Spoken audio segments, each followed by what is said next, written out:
Hi, good morning, everyone. Thank you for joining us on this Facebook Live. I'm Saquon. I'm Scotting, and it is Friday. You are? I'm Jared Piepenberg. Jared Peeps. All right, before we get started with weather, let's talk about this. You can always watch this and listen to this on your own time by visiting our InForum YouTube channel. You got our any podcast platform as well, and on inforum.com what am I saying? Inforum.com/podcast under InForum Minute. There you go. I had a little brain fart there. Sorry, guys. Good job, Say. We appreciate you. Thanks. Before we dive into local headlines and weather, Jared, tell us about your mug. You're telling us Yeah, about Twine Ball Country. Yeah.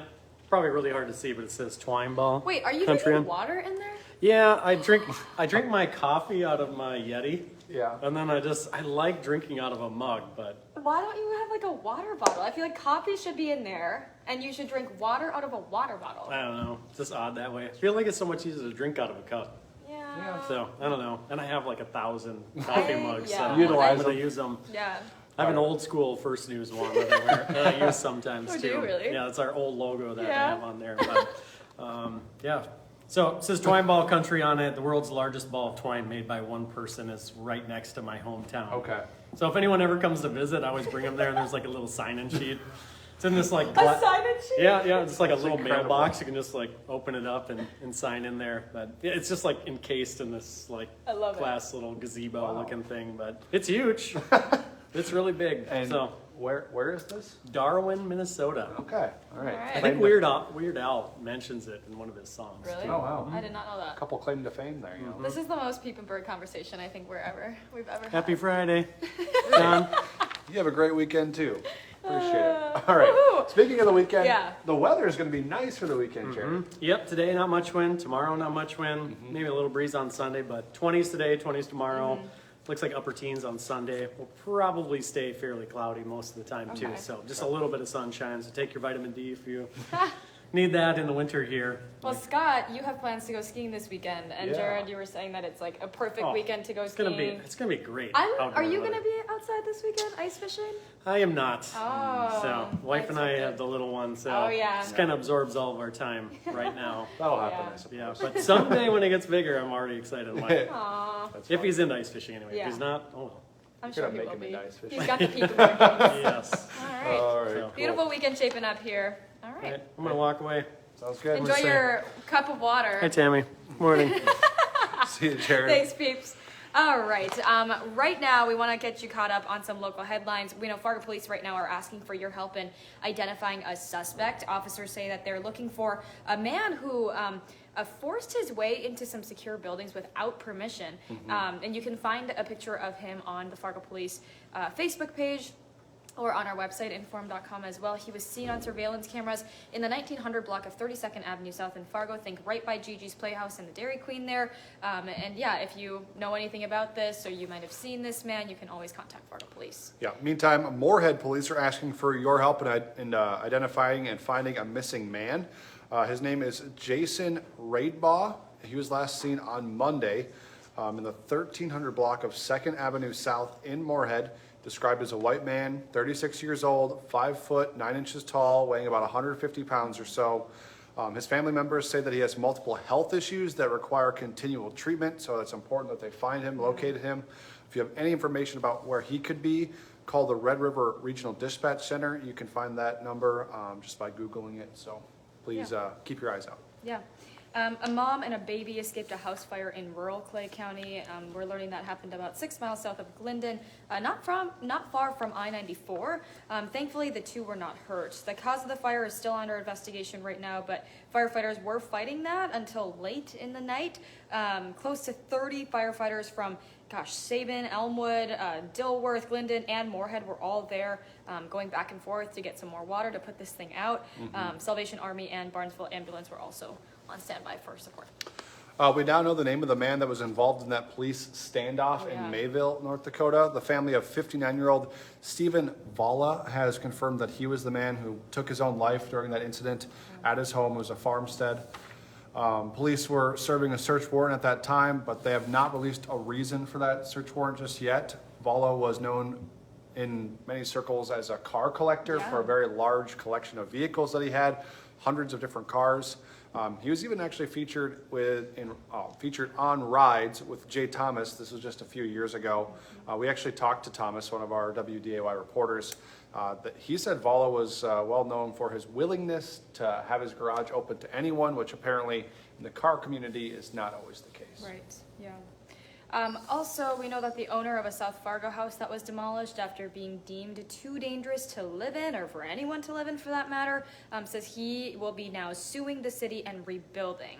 So a contractor hired by the city of Fargo tore down that house, which is located right at 924 5th Street South in Fargo. And this was just weeks after police arrested the owner, Daniel Curtis. We've been talking about that for a long time now. And he had actually been refusing to leave his home of 35 years despite the city posting a no trespassing order. Fargo Police, we know, has also gotten more than 500 calls to that house dating all the way back to 2018. The West Fargo Police Department is asking people in their city to help them out with a new program they have involving surveillance and doorbell cameras.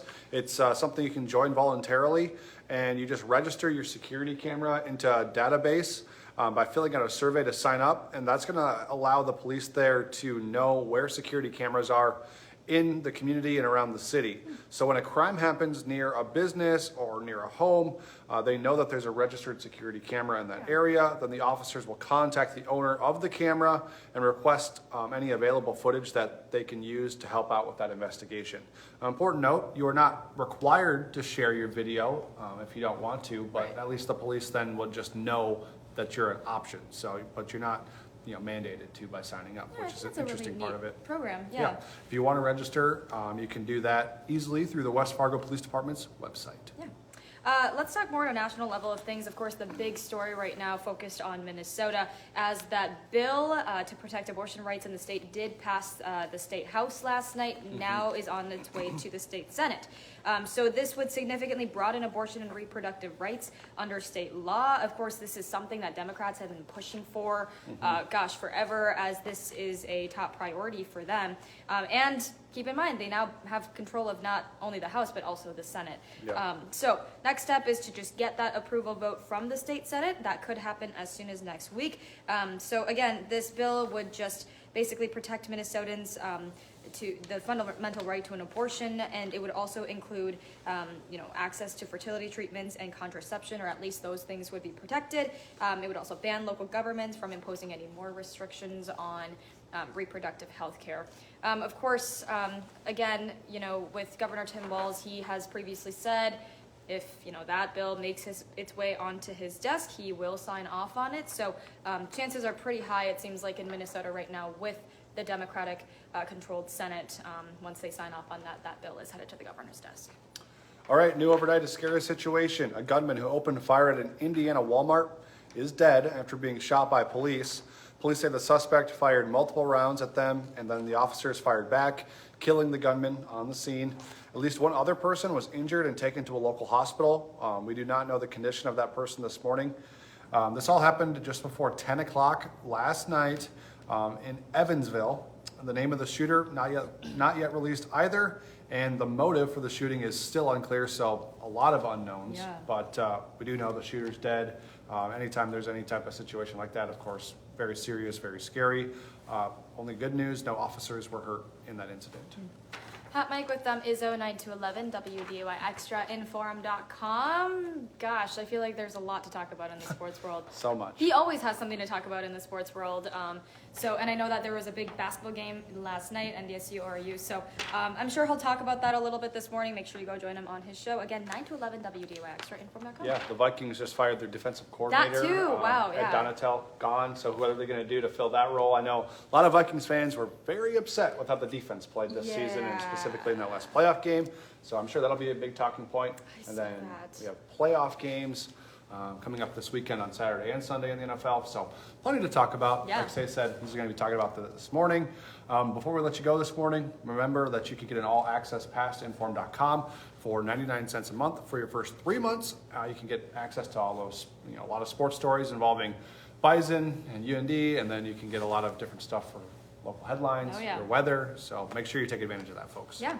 Don't forget, we have our 11 o'clock newscast here in just a few hours, and then we got you covered in our evenings from 4, 5, 6, 9, and 10. We will be back here, during the weekend with First News Saturday, 7 to 8:30, and Sunday, 7 to 8. That's a lot of hours. I feel like this is a commercial. Sometimes, hey, Yeah. shameless plug. Right? So make sure you come join us this weekend. I will be here, and then we will be back on Monday from 5 to 7. Alrighty. Have a great weekend. Take advantage of the nice weather. Bye-bye.